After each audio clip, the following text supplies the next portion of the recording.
It is significant, of course, because as you mentioned, it was only last week when we heard that the Syrians and the Russians are upping their cooperation, also along the Syrian part of the Golan Heights, close to the Israeli border. Other reports emerging over the past few weeks are of prolonged and continued cargo flights of cargo planes belonging to the Iranian Revolutionary Guards, making several flights, cargo flights from Tehran to Damascus. What do they bring? We do not know. We can only assume.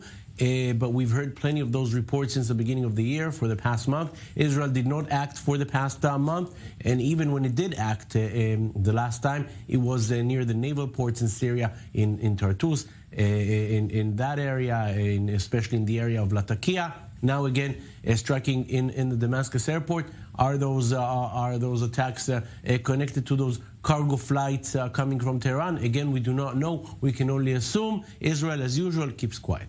And now some of the details in the Syrian report talking about missiles coming from over Lebanese airspace, again, in line at least with many other reports we've seen, again, alleging this is an Israeli strike. Yes, and we also heard reports even yesterday before the strikes took place. Many people in the Arab world reporting of a prolonged and continuous activity of the Israeli Air Force over the skies of Lebanon, over the skies of Syria, basically in preparation for what we saw overnight around 3 a.m.